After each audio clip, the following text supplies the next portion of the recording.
Are you waking up at 3:30 in the morning wide awake and you have no idea why? This video might help you out.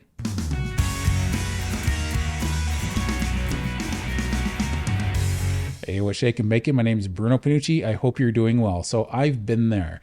I've been there where I'm getting by on sometimes 4 or 5 hours sleep doing a carnivore diet. And I've gotten to the point where sometimes I wake up at 3:30 in the morning, wide awake, and I can't fall back asleep.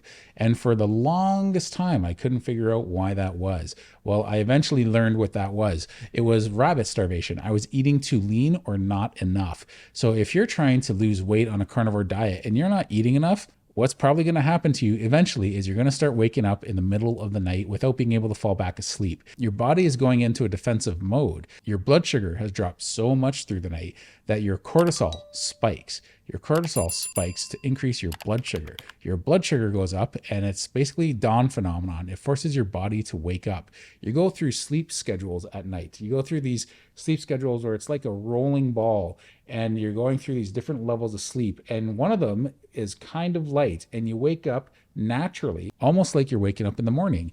And it feels natural. You wake up and you're like, why? Why? It's like 3:30 in the morning, 4 o'clock in the morning, 3 in the morning. Why? Why am I here wide awake? I can't fall back to sleep. And then you're lying there looking at the ceiling, or you're trying to distract yourself, or you get up and you do something. So there's some ways you can combat this. One, eat more. Simple as that. Eat more. Two, what I recommend is getting more fat in your diet. If you get enough fat in your diet, you'll find that this will eventually balance out. If you're trying to limit your fat, it's okay to do every second or third day. But I find when I eat too lean, too many days in a row, say I have a roasted chicken or wings, I have chicken wings, I can do that for a day. I'll be fine. If I do that for 2 days, I notice I'll get some brain fog. 3 days or more in a row, and I will not only get a lot of brain fog, and I'll start drawing blanks in the middle of my sentences, and I'll forget what I was talking about or what my next word was going to be. I'll start waking up in the middle of the night, and I get lots of broken sleep. So I recently did a high-fat version of carnivore, and I went really high-fat. It was 90-10 in ratio. 90% of my calories from fat, 10% from protein, and I was sleeping like a baby. Now, in the beginning, I was eating probably way too much, and I put on quite a bit of weight, a substantial amount of weight doing that. But I knew that weight would come off. Now, when I got to the end of that weight gain, I was like, like this isn't good, because I didn't mind the weight gain, but I didn't like what came along with it. A higher heart rate, I was out of breath, my walk was slower, and I was like, okay, these side effects of the weight gain are not fun to deal with. So the weight itself wasn't an issue, but the side effects were. So either way, naturally, I had gotten to the point where I started eating less and less, and not just in frequency, but in volume. And then I hit the sweet spot where I was still doing this high-fat version of carnivore. I was only having 4 little meals a day, and I had a moderate amount of protein. Surprisingly, I wasn't getting any leg cramps from it. If I cut out the protein, I'd get leg cramps. So if I did a fat fast, I would get leg cramps. So the minerals, the food, the nutrients in the protein was enough to prevent my body from going into an electrolyte imbalance. And I was able to manage these full body cramps. But I would get these body cramps at night, and that's another way to wake up in the middle of the night. So making sure you're getting enough fat, you can lose fat on a carnivore diet. If you're getting enough fat, you got to get enough calories. Otherwise, your body's going to go in starvation mode. Your hormones are going to be all over the map. Insulin is a hormone. Cortisol is a hormone. We have to make sure that adrenaline, another hormone, are all balanced, and we want to try and prevent you from waking up in the middle of the night. This might take days or weeks of eating high fat before your body adjusts, because you're sort of in like a deficit, and it may take a few days before your body goes, okay, finally, here we are, and the brain fog starts to go away. It takes me a couple days to start to notice a difference, and it takes me a couple weeks before I start to notice a difference, a substantial difference anyway, in how well I'm sleeping. So if you're getting enough calories and you're getting enough fat in your diet, typically you want to stick to about, on average, 80% of your calories coming from fat. Typically, you want to try and get a high-fat carnivore diet. So bacon is a simple thing. So I would cook bacon and eggs. Right now, that's something I've been doing quite regularly, and I'm losing weight quite comfortably doing it. I have a big breakfast with bacon and eggs. I'll have a full pack of bacon, a pound of bacon, and I'll have between 6 and 8 eggs. And I'll do that, and I won't be hungry the rest of the day, and I'm sleeping better than when I was having a lot of chicken in my diet. But here's the thing. I notice when I eat leaner, I start to lose weight. I notice if I have a shorter eating window, it helps with losing weight. But if I have my eating window too early in the day, too far away from my bedtime, I'll wake up more often at night. So what happens is when you eat earlier in the day, it tends to help with weight loss.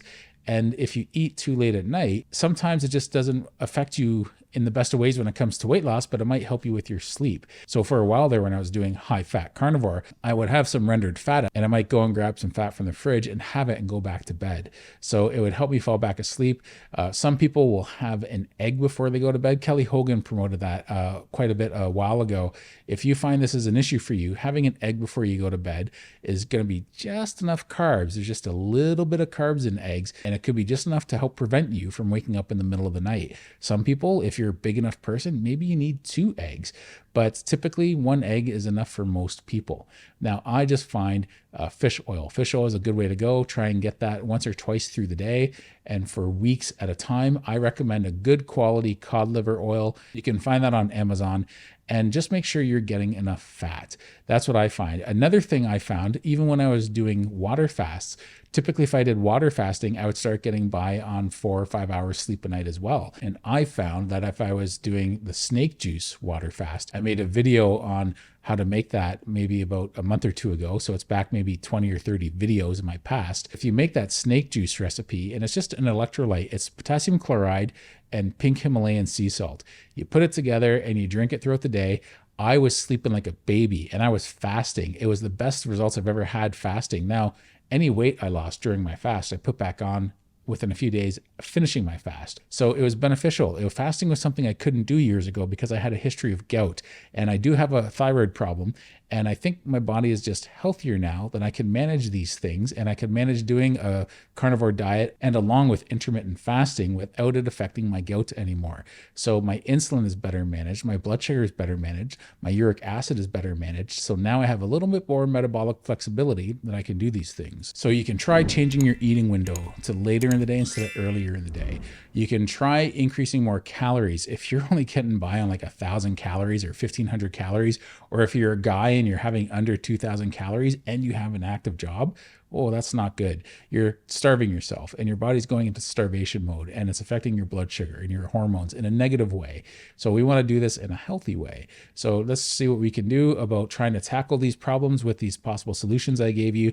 And I bet you if you give each one a couple weeks, you'll notice a difference. I would recommend more than anything, getting more fat.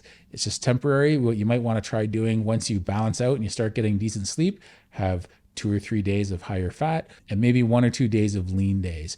And then you can go back and find out what your balance is. You may find 1 lean day a week is all your body can handle, or maybe 2 lean days a week is all your body can handle. And you might have to replenish that with fat days, high fat days. You'll find out what works for you, but it has to be you. What worked for me isn't going to work for you. You have to find out what your balance is and what your body needs. And that's going to change as your body heals on a carnivore diet. So what works today may not work tomorrow, and you may have to tweak it. This is how you're going to learn your body, and you're going to learn to listen to your body. So I hope this works for you. Thanks a lot and take care.